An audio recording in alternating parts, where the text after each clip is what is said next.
걸레성자로 불리는 손정도 목사의 신앙과 업적이 재조명되면서 사람들의 관심도 높아지고 있습니다. 독립운동과 정부 수립의 숨은 주역, 손정도 목사의 생애를 살펴봅니다. 동성애를 옹호하는 국가인권 기본계획의 독소 조항에 반대하는 서명이 100만을 넘어섰습니다. 한국교회 총연합은 해당 서명부를 청와대에 전달했습니다. 구티비 인기 프로그램 문방구가 세계적인 쇼콰이어 그룹 하모나이즈와 함께하는 특별한 공개 녹화를 마련했습니다. 대한예수교장로회 백석총회가 2020년 새해를 맞아 신년 할애식을 가졌습니다.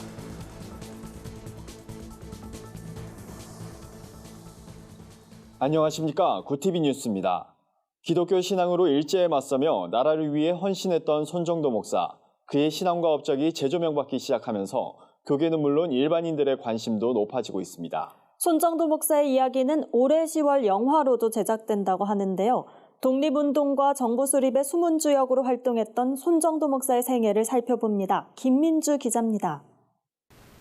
기독교 신앙을 바탕으로 민족의 독립과 정부 수립을 주도했던 해석 손정도 목사. 그는 동대문 교회와 정동제일교회를 담임한 목회자였지만 하나님 사랑이 곧 민족과 나라 사랑이란 철학으로 독립운동에 뛰어들었습니다. 애국지사 손정도 목사는 임시정부 통합과 출범에 주도적인 역할을 했습니다. 3.1운동 직전 화합의 리더십으로 국내외 여러 곳에 흩어져 있던 임시정부를 상해 중심으로 통합시켰고 지금의 국회격인 임시의정원 의장을 맡으며 의용단, 한국노병회 같은 독립운동 단체 조직에도 적극 나섰습니다. 그동안 많이 알려지지 않았던 손정도 목사의 생애와 업적은 학술대회나 다큐멘터리를 통해 대중에 소개됐습니다. 손 목사의 삶이 재조명되면서 교계는 물론 일반인들의 관심도 높아지고 있습니다. 특히 사람들에게 깊은 울림을 주는 건 손정도 목사의 걸레 정신입니다. 그는 걸레가 자기를 더럽히며 남을 깨끗하게 하는 것처럼 스스로를 낮춰 섬기는 모습을 보였습니다. 손 목사를 걸레 성자로 부르는 이유입니다. 근데 그 죽음이라는 걸 알면서 왜 교회에서 독립운동으로 가셨느냐. 걸레같이 살란다. 어렵고 남이 다 피하는 거는 내가 솔선수범해서 하겠다 하는 그 정신이 있었기 때문에, 걸레 정신이 있었기 때문에 그런 독립운동을 하신 거 아니냐. 고문 후유증으로 49세로 생을 마감할 때까지 나라사랑 정신으로 섬김과 화합을 실천했던 손정도 목사는 남과 북에서 모두 존경받는 흔치 않은 인물로 꼽힙니다. 때문에 앞으로 남북관계 해빙에 물꼬를 트는 매개의 역할을 할 것이란 기대를 받고 있기도 합니다.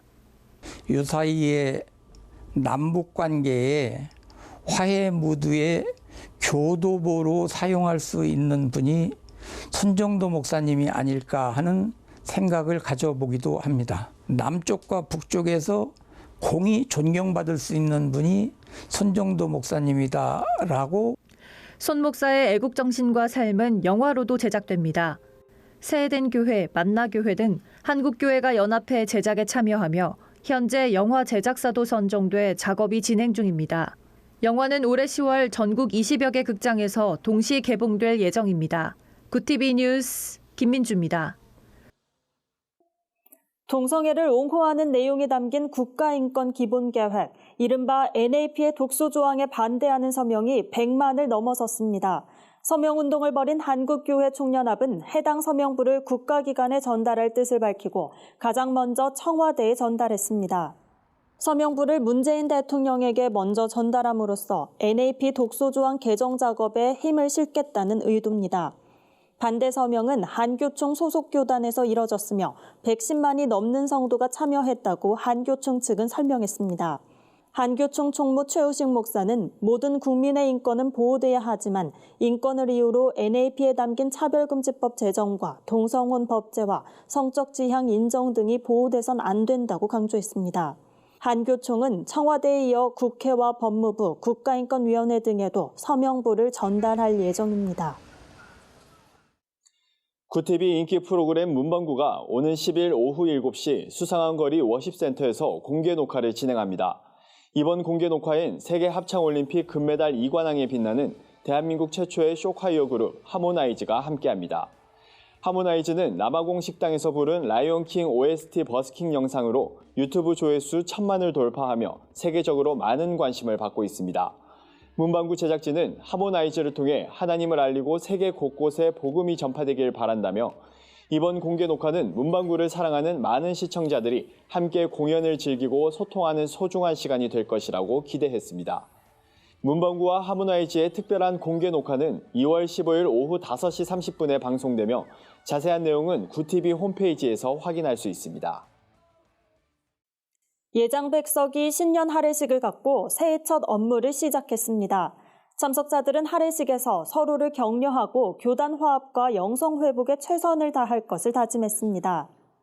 설교를 맡은 부총회장 정영근 목사는 분열과 대립, 거짓과 속임수가 지배하는 사회에서 하나님과 먼저 화목해야 한다며 올 한 해 화목하기를 힘쓰자고 강조했습니다.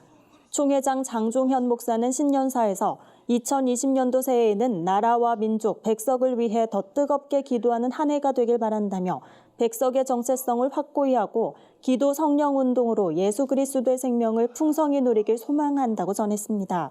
참석자들은 이 자리에서 다음 세대에 복음을 전하는 열망을 회복하고 한국교회의 분열을 치유하는 빛과 소금의 역할을 감당할 것을 다짐했습니다. 이어 민족 복음화와 남북 평화 통일, 한국교회의 연합과 세계 선교를 위해 합심해 기도했습니다.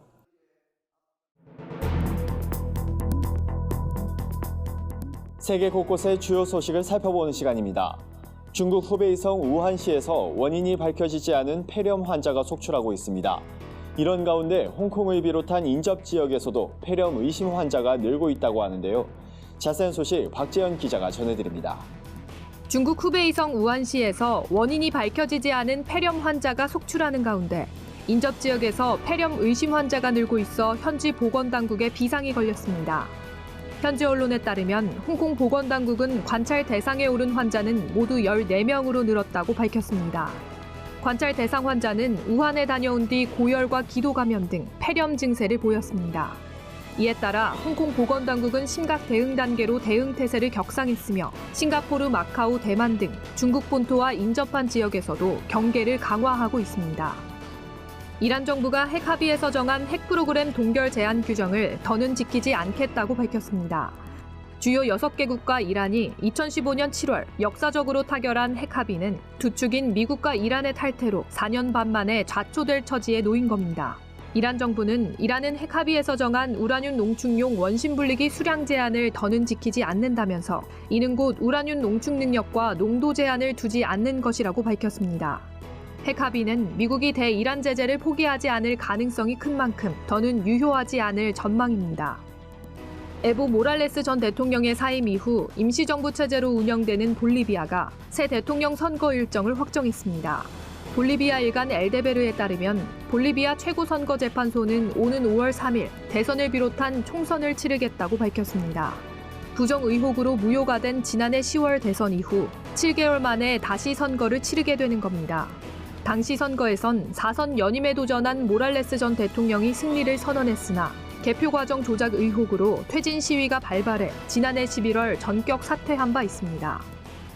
호주 산불 사태가 걷잡을 수 없이 확산하면서 호주 연방정부는 전례 없이 예비군 최대 3,000명을 동원했습니다.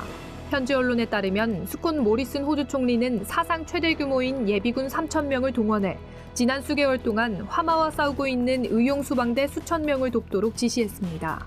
앞서 호주 정부는 항공기, 헬기 등 군 자산을 동원해 산불 피해 구호품을 조달했으며 이번에도 재난과 인도주의 구호 장비를 갖춘 세 번째 해군 함정 등 다른 자원들을 불러모았습니다. 구TV 뉴스 박재현입니다. 오늘의 사회 이슈를 진은희 기자가 종합해 드립니다. 오늘의 이슈 포커스입니다. 국민연금의 월 수령액이 10년 사이 1.18배 증가했습니다. 2010년 매월 80만 5,340원이 지급되던 것이 10년 사이 2019년 기준 95만 원으로 늘어난 겁니다. 국민연금공단은 국민연금의 실질 가치와 적정급여 수준을 보장해주고자 매년 전년도 소비자 물가 변동률을 반영하고 연금액을 인상해서 수급자에게 지급하고 있다고 설명했습니다. 세계 최대 가전정보기술 전시회 CES에 참가하는 한국 기업이 스타트업을 중심으로 대폭 늘어났습니다. 미국 라스베이거스에서 7일 개막하는 CES 2020에는 한국 기업 총 390곳이 참가할 예정입니다. 규모별로는 대기업 6곳, 중소기업 184곳, 스타트업 200여 곳으로 특히 스타트업 참가자가 작년 대비 77% 증가했다고 협회는 설명했습니다. 우리나라 문화 콘텐츠 수출의 성장세가 48억 1천만 달러로 전년 동기보다 6.4% 증가했습니다. 문화체육관광부와 한국콘텐츠진흥원이 발간한 2019년 상반기 콘텐츠 산업 동향 분석 보고서에 따르면 부문별로는 캐릭터가 28.0%, 애니메이션 24.5%, 방송 19.5% 등의 순으로 증가세를 보였습니다. 수출액은 게임 산업이 약 33억 3천만 달러로 전체 콘텐츠 수출 69.2%를 기록하며 1위를 차지했습니다. 봉준호 감독의 영화 기생충이 한국 영화 최초로 골든글로브상 최우수 외국어 영화상 부문에서 수상을 했습니다. 골든글로브는 아카데미와 더불어 미국 양대 영화상으로 꼽힙니다. 영화와 드라마를 통틀어 한국 콘텐츠가 골든글로브상을 받은 것은 기생충이 최초입니다.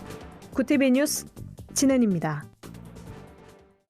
글로벌 선교 방송단과 함께하는 교계 소식을 윤인경 기자가 전해드립니다. 용인시 기독교 총연합회가 용인시 지도자들을 초청해 신년 할애 예배를 드렸습니다. 용기총 대표회장 조복희 목사는 빛 대신 주님의 모습을 닮아 세상을 비추는 용인시가 될 수 있도록 용기총이 포용과 화합에 앞장서겠다고 신년사를 전했습니다. 이날 예배에선 나라와 민족 복음화, 동성애와 성평등 인권조례 저지를 위한 특별기도 시간이 마련됐습니다. 용기총은 올해 주요 사업으로 용인시 복음화 대성회와 차별금지법 제정 반대운동 등을 진행할 계획이라고 밝혔습니다. 서울 서초구청이 최근 사랑의 교회 측에 참나리길 지하 점용 부분을 24개월 안에 원상 회복하라고 통지했습니다. 구청 측은 이번 통지는 원상 회복 명령을 내리기에 앞서 교회 측 입장을 듣기 위한 사전 조치라며 이달 중순까지 교회 입장을 기다린 뒤 원상 회복 명령을 내릴 예정이라고 밝혔습니다. 한편 사랑의 교회는 도로법에 따라 원상 회복 기간인 24개월 동안 점용료의 120%를 내야 합니다. 한국기독교 총연합회 대표회장 전광훈 목사가 대학원 성적증명서와 졸업증명서를 위조한 혐의로 추가 고발됐습니다. 개신교 시민단체 평화나무는 전 목사가 지난 2014년 예장대신 총회장 선거에 출마할 당시 제출한 안양대 신학대학원 졸업증명서에 직인과 날인 유무 등이 차이가 있다며 사문서 위조와 업무방해 혐의 등으로 전 목사를 고발했습니다. 이에 대해 한기총 관계자는 전 목사는 신학교를 졸업하고 목회자 양성 및 연장 교육을 받았다며 성적이나 학력을 위조한 사실이 없다고 반박했습니다. 한국장로교총연합회가 주관하는 제1회 한국교회 목회자 컨퍼런스가 오는 14일 한국교회 100주년 기념관에서 열립니다. 컨퍼런스에선 정일웅 한국코메니우스 연구소 소장이 한국교회 위기 극복을 주제로 교회연합의 방향성을 전망하고 김영한 기독교학술원 원장과 온세상교회 박노진 목사, 장승익 장로회 신학대 겸임교수가 공동체성 회복 방안을 제시할 예정입니다. 구티비 뉴스 윤인경입니다. 이상으로 뉴스를 마칩니다. 구티비 뉴스는 인터넷 신문 데일리 굿뉴스를 통해서도 보실 수 있습니다. 오늘도 함께해 주신 여러분 고맙습니다.